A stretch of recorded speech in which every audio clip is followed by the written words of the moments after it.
नमस्ते दोस्तों। आज अपन क्लास 6 राजस्थान अध्ययन के दूसरे पार्ट पर चर्चा करते हैं। दूसरा पार्ट है राजस्थान का इतिहास। जो शुरू करते हैं। चित्तौड़गढ़ जिले के छोटे से गांव भाटोली का छात्र रमेश दीवार पर लगे राजस्थान के मानचित्र को ध्यान से देख रहा था। उसने अपने शिक्षक से प्रश्न किया, सर हमारे राज्य का नाम राजस्थान है, तो हमारे क्षेत्र को मेवाड़ को क्यों कहते हैं? मेरे मामा जोधपुर रहते हैं, पर वो कहते हैं कि हम मारवाड़ में रहते हैं, ऐसा क्यों है?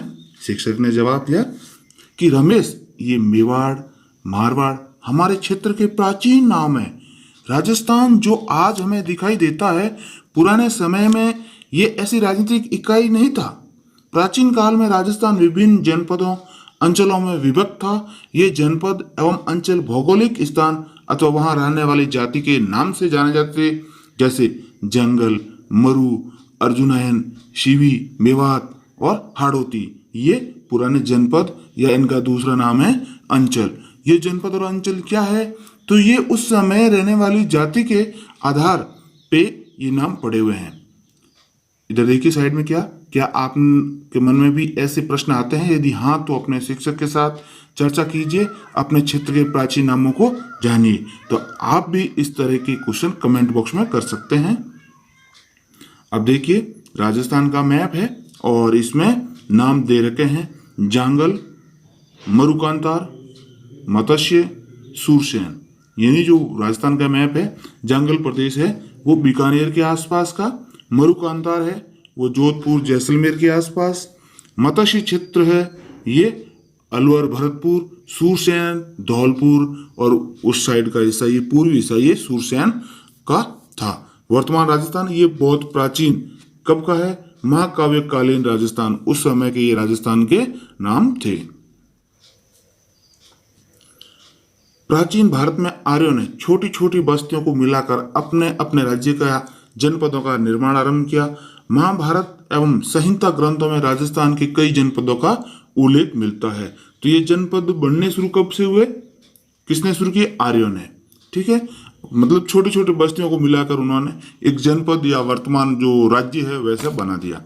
महाभारत एवं संहिता ये ग्रंथ है। इन ग्रंथों में राजस्थान में जो वर्तमान राजस्थान है उसके एरिया में कई जनपदों का उल्लेख मिलता है। सबसे पहले जो है वो है मरु। ऋग्वेद सहित हमारे पौराणिक ग्रंथों रामायण, चरक संहिता, महाभारत, बृहद संहिता में मरु प्रदेश का वर्णन आता है। मरु प्रदेश आर्यों का प्रारंभिक जनतंत्र था, जिसमें वर्तमान के बीकानेर, नागौर, चूरू, गंगानगर, जैसलमेर, बाड़मेर के कुछ भाग सम्मिलित थे। कालांतर में इस क्षेत्र में कुछ विस्तार के साथ कुरु, मद्र, जांगल नाम जनपदों का निर्माण हुआ है। तो जो प्राचीन है वो सबसे पहला अपना जनपद है मरु जनपद। ये कब से? इनका उल्लेख रामायण में भी है, चरक संहिता, महाभारत और बृहद संहिता में भी है। ये मरु प्रदेश आर्यों का प्रारंभिक जनतंत्र था। प्रारंभिक उनका लोकतंत्र या जनतंत्र था। अब ये मरु जो प्रदेश है इसमें कौन कौन से जिले हैं वर्तमान में शामिल? कौन कौन से जिले हैं? तो वर्तमान के जिले हैं बीकानेर, नागौर, चूरू, गंगानगर, जैसलमेर और बाड़मेर, ये जिले शामिल है। नेक्स्ट है जांगल। इस जनपद में वर्तमान बीकानेर, नागौर, जोधपुर का कुछ भाग आता है। इसकी राजधानी अहिछत्रपुर थी, जिसका साम्य वर्तमान नाम नागौर से प्रतीत होता है। पौराणिक आख्यानों के अनुसार यादव वंश के बलराम व श्री कृष्ण द्वारिका जाते समय इसी क्षेत्र से गुजरे थे। जांगल, ये जांगल मरु का ही हिस्सा है। जो मरु प्रदेश है उसी का हिस्सा जांगल है। और वर्तमान में जांगल में कौन कौन से जिले आ रहे हैं?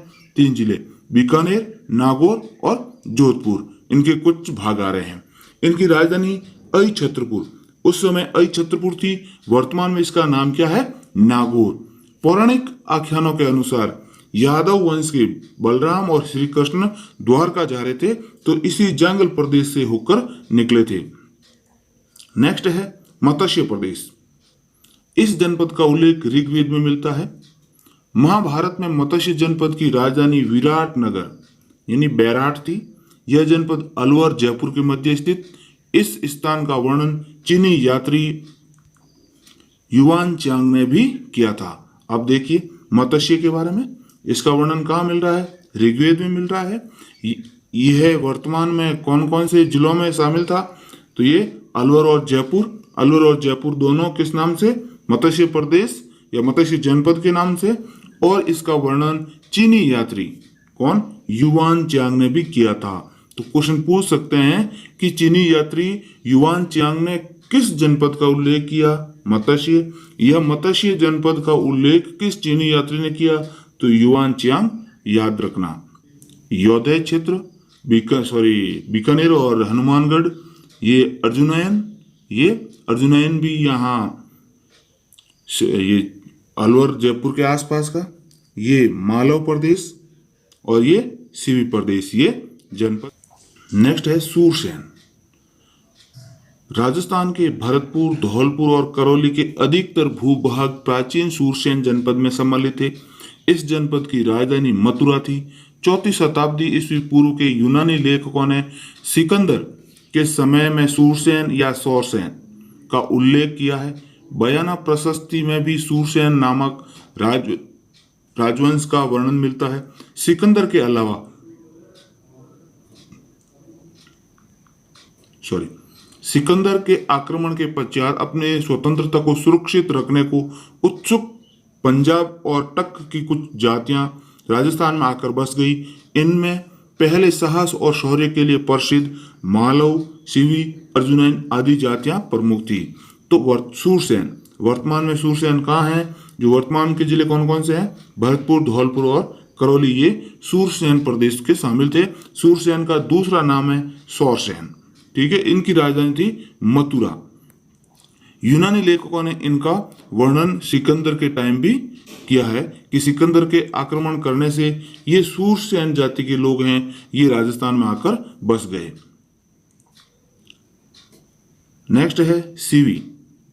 आधुनिक उदयपुर के पूर्व पश्चिम उत्तर का संभागीय प्रदेश में सीवी जाति के ने आधिपत्य स्थापित किया, इसलिए यह सीवी जनपद के नाम से जाना जाता था। इसकी राजधानी मध्यमिका या मध्यमिका थी, जिसके अवशेष चित्तौड़गढ़ के पास नगरी गांव में मिलते हैं। इस भूभाग को मेदपाट, मेवाड़ या प्रागवाट भी कहा जाता है। तो देखिए सीवी जनपद में वर्तमान कौन सा जिला है? उदयपुर पूर्व पश्चिम उत्तर का शामिल है। किस नाम से पड़ा है? ये सीवी जाति के नाम से ही इसका नाम सीवी जनपद पड़ा है। अब इसकी राजधानी क्या थी? राजधानी थी मध्यमिका, या इसका दूसरा नाम है मध्यमिका। अब इसका प्राचीन भूभाग के और प्राचीन नाम क्या थे? मेदपाट, मेवाड़ या प्रागवाट। ये भी नाम किसके हैं? सीवी या उदयपुर के। नेक्स्ट है अर्जुनयन। भरतपुर, अलवर प्रांत को अर्जुनयन अपनी जातियों के लिए प्रसिद्ध थे। अर्जुनयनों ने मालवों के साथ मिलकर विदेशी क्षत्रपों को परास्त किया था। तो देखिए अर्जुनयन कौन से जिले? भरतपुर और अलवर।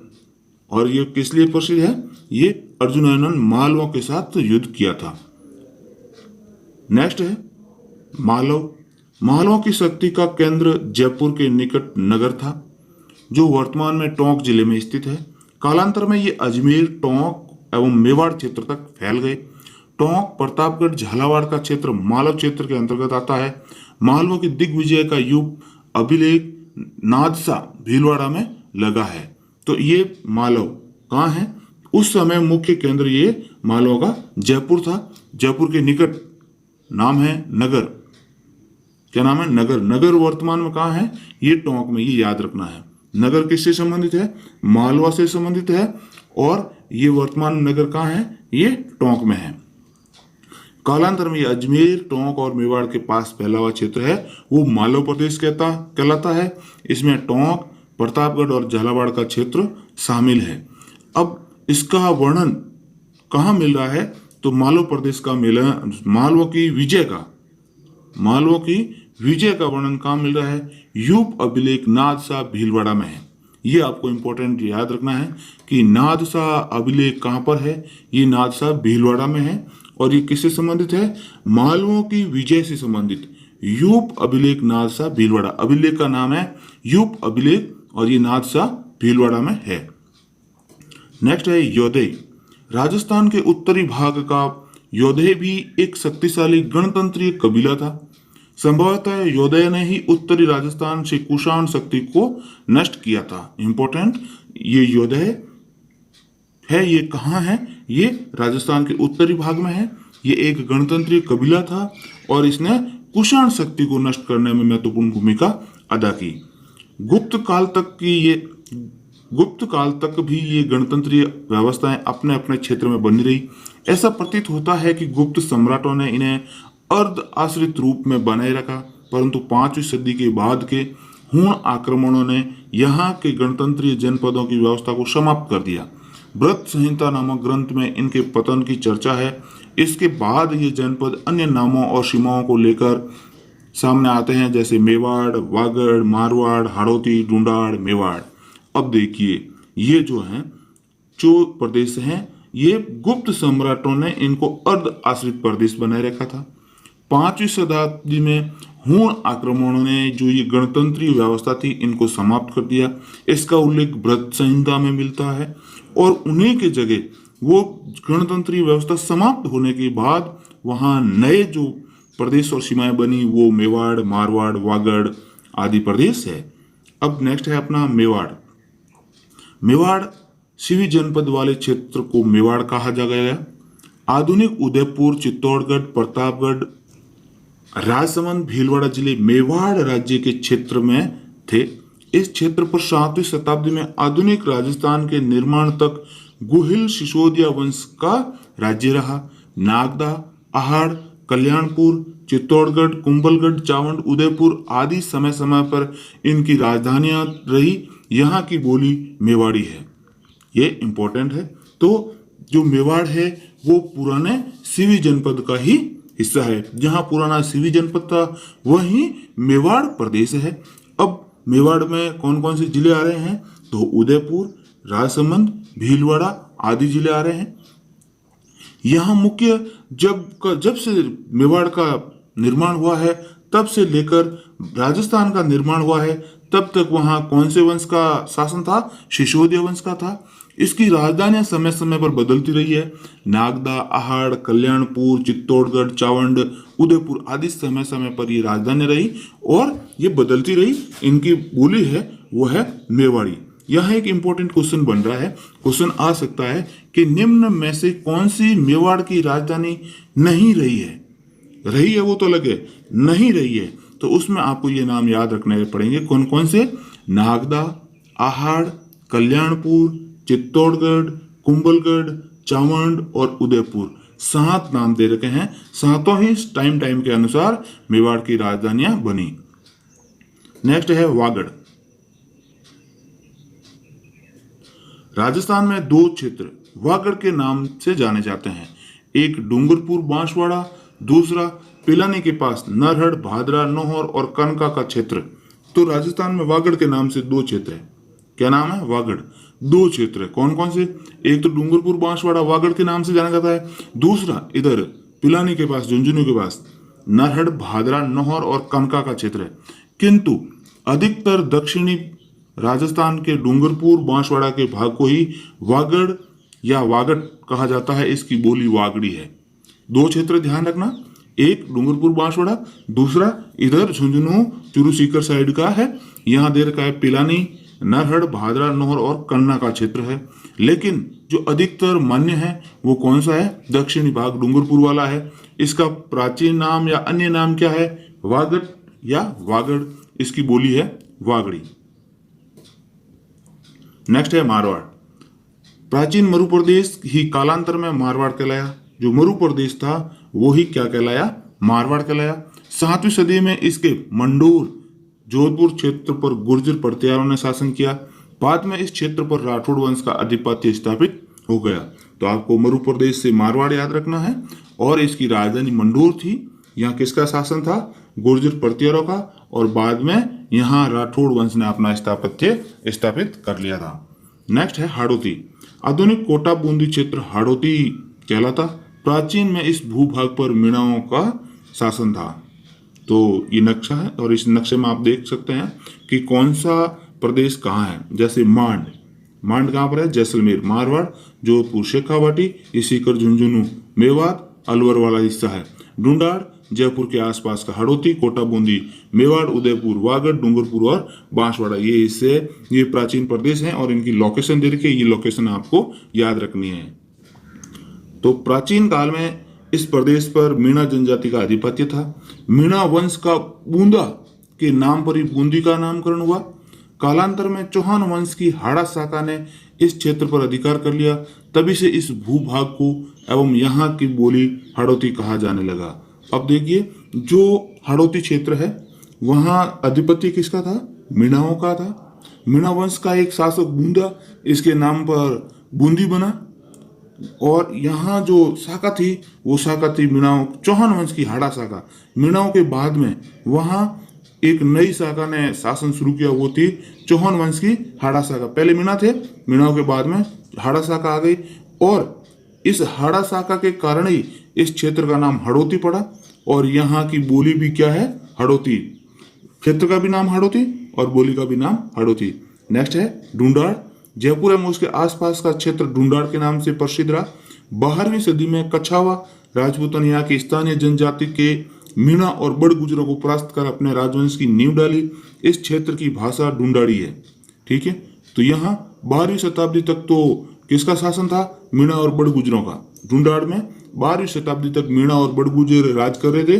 12वीं शताब्दी में कच्छावां ने यहाँ पर आक्रमण किया और मीणा बड़ गुजरों को हरा दिया। हराने के बाद यहाँ नए राजवंश की नींव डाली और इस क्षेत्र का नाम क्या रखा? ढूंढाड़। और यही यहाँ की बोली क्या थी?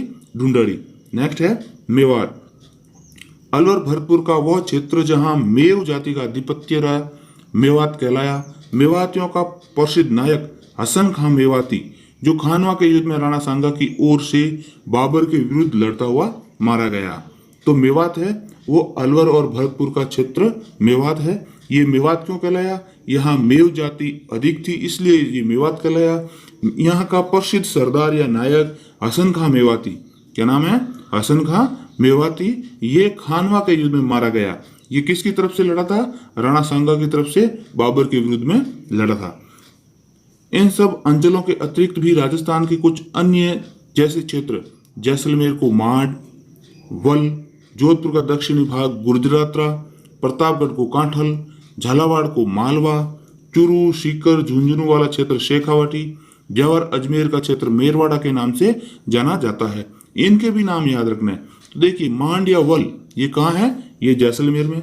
गुर्जरात्रा जोधपुर को, कांठल प्रतापगढ़, मालवा झालावाड़, शेखावाटी सीकर झुंझुनू चूरू, मेरवाड़ा ये ब्यावर और अजमेर का हिस्सा है। राजस्थान और इसके विभिन्न क्षेत्र भूगोल और परिस्थितियों के फलस्वरूप अनेक बोलियों, वेशभूषा, व्यवहार और परंपराओं का धनी है।